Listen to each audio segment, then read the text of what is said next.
Ciao Roma! Episodul 2 din excursia noastră la Roma este acum disponibil. Dacă încă nu ați vizionat prima parte, vă pot oferi un mic spoiler. În primul episod am prezentat un itinerariu de o zi care cuprinde 15 atracții gratuite. Mai facem și glume, e chiar simpatic. În acest episod descoperim atracțiile celebre din Roma și prin noi mă refer la mine și la mama. Să începem!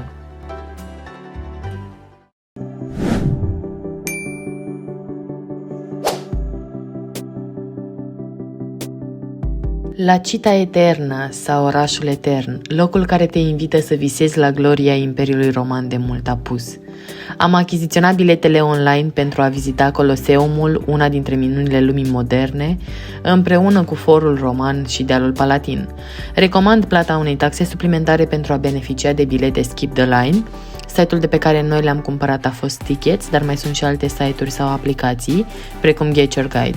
De persoană, biletul pentru cele 3 obiective turistice a fost 30 de euro, reprezentând echivalentul la aproximativ 150 de lei. Să vă povestesc pățania noastră. În momentul achiziționării online, sunteți informați de necesitatea schimbării biletelor la fața locului, la ghișeul Tickets. Locul ghișeului Tickets a fost temporar deplasat din proximitatea Coloseumului în momentul vizitei noastre pentru a permite desfășurarea paradei Pride. Astfel, deși am mers la locația indicată pe bilet, nu am găsit persoanele de acolo cu steag. Am mers la Coloseum, nu ne-au lăsat să intrăm fără bilete schimbate, doar cu dovada plății. M-am așezat supărată pe o bordură de lângă intrarea în Coloseum. Am contactat serviciul Ticket și, spre surprinderea mea, în urma unui apel telefonic de nici 5 minute, reprezentanții Tickets mi-au oferit pe WhatsApp codurile QR de care aveam nevoie ca să intrăm, așa că nu am mai intrat în Coloseum la ora 3, cum era inițial programat, ci la 5 seara. Serviciul a fost extrem de eficient, persoanele în cauză au fost competente și ne-am bucurat de o experiență minunată în aceste locuri încărcate cu povești. Prin urmare, când ajungeți la locația marcată pe bilet și nu găsiți pe nimeni, poate vi se întâmplă, vă recomand să sunați pentru a evita o situație similară cu a noastră. În imaginile precedente v-am prezentat câteva perspective din Forul Roman împreună cu priveliștea de pe Dealul Palatin, minunate atracții turistice, de neratat în Roma.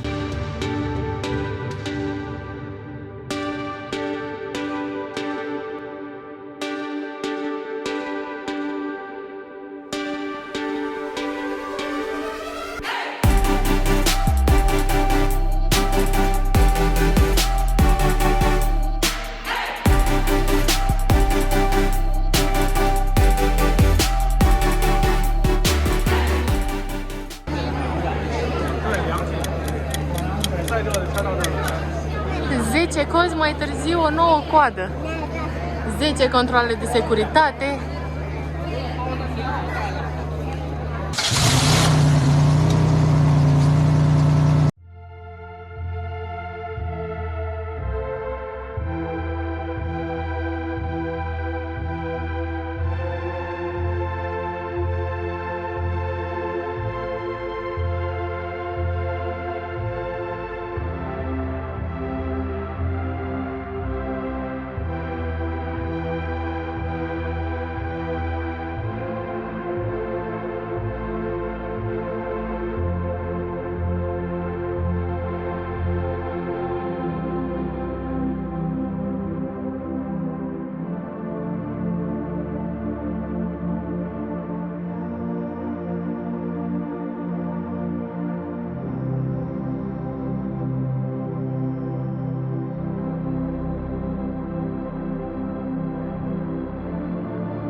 După o zi superbă, plină de activități turistice, eu și mama am mers să cinăm împreună și să ne bucurăm de preparatele italienești clasice.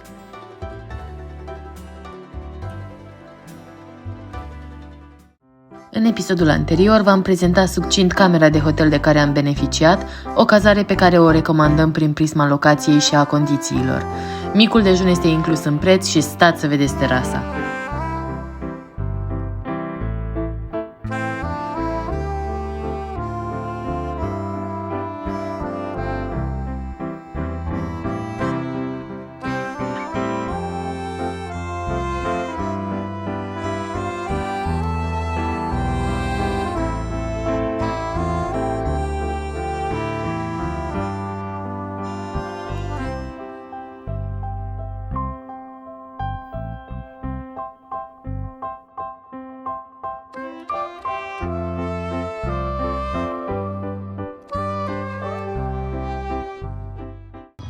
bună dimineața sau să vă zic ceau, nici nu mai știu. Ultima zi, avem diseară avionul și plecăm, îmbogățite cu multe amintiri. Am avut și peripeții, am mai și fugit pentru că mai pierdeam o intrare la un obiectiv turistic, deși am vizitat 12 ore pe zi. În momentul de față, după o ședință foto viguroasă, vom porni la drum pentru a mai vizita altare de la patrie.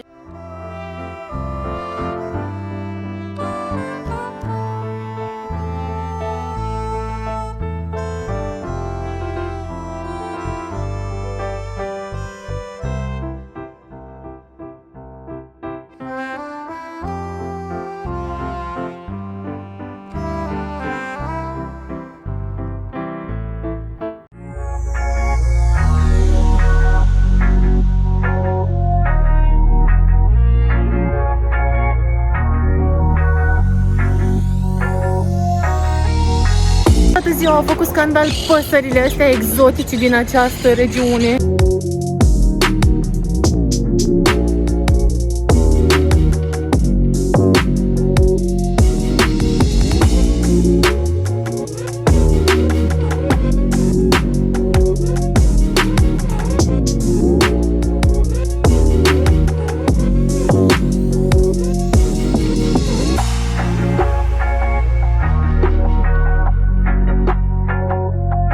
Mother!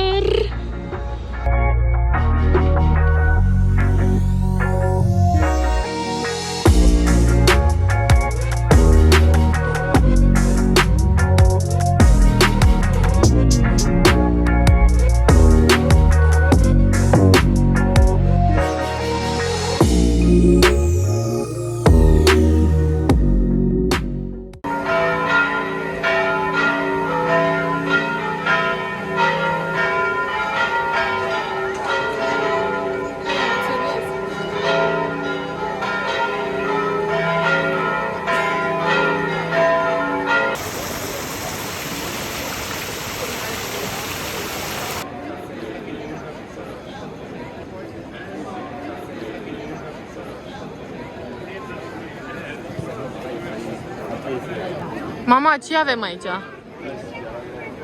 Băi, de mulțime. Exact, voiam să zic aglomerație.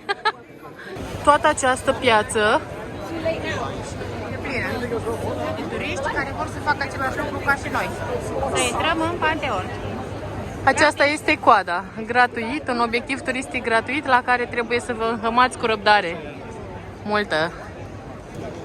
Și gelato, am uitat să zic. Intrarea în Panteon era gratuită în momentul în care noi am vizitat, în aprilie 2023. Totuși, trebuie să țineți cont de faptul că s-a introdus în acest moment o taxă de 5 euro pentru a intra în această superbă biserică. Este o biserică, știați? Haideți să o vizităm!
În apropierea Panteonului, la stânga, pe această străduță, se găsește la capătul său Piața Minerva, o piață tare frumoasă împreună cu o biserică care, bineînțeles, ca toate celelalte din Italia, este gratuită și vă recomand să treceți și pe aici, să vedeți Panteonul dintr-un cu totul alt unghi.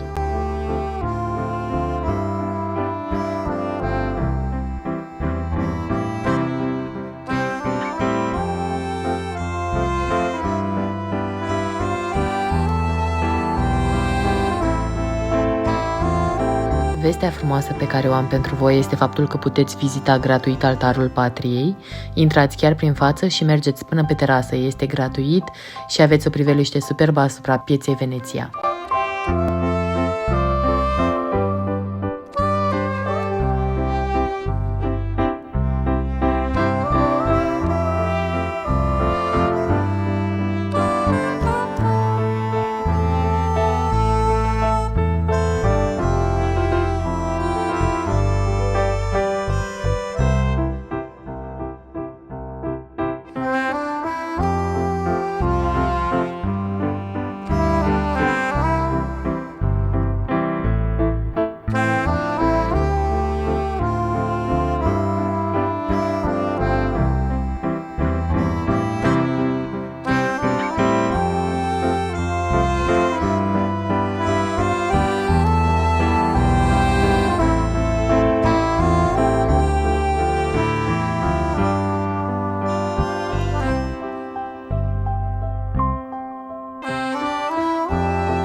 Pleacă din Italia. Nu plecați altfel. Santa Maria, Madre di Dio, prega per noi peccatori, adesso e nell'ora e sempre dei secoli dei secoli. Amen. Santa Madre de voi Padre, il diavolo del Signore sia ripreso.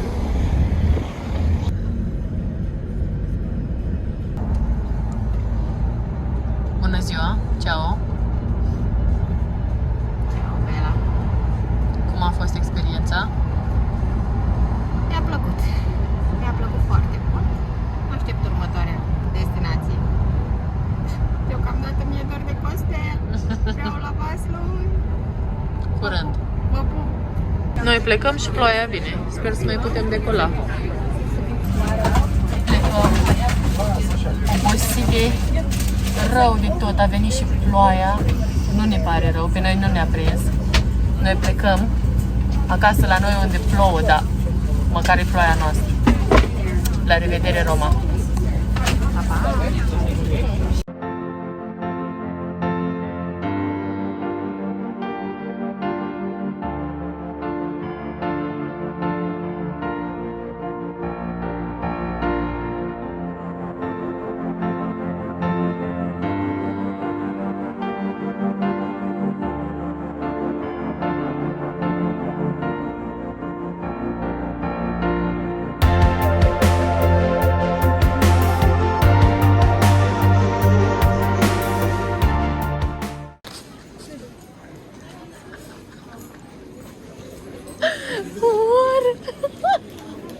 Acum vin!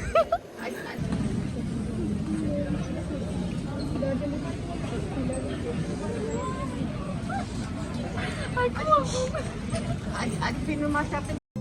În episodul viitor vom călători la Vatican, vom descoperi muzeele Vaticanului împreună cu cea mai mare biserică din lume, Biserica Sfântului Petru. Vom sta, bineînțeles, la cozi, ne vom uita la diverse mumii, vom vedea cele mai frumoase priveliști și vă voi recomanda mai multe modalități prin care puteți să achiziționați optim biletele, astfel încât să evitați și mai multe cozi dacă vă vine să credeți. Dacă doriți să fiți primii care află când va fi postat noul episod, vă invit să vă abonați la canalul meu, să porniți notificările. Eu vă mulțumesc că m-ați urmărit și că ați vizionat acest episod și pe data viitoare!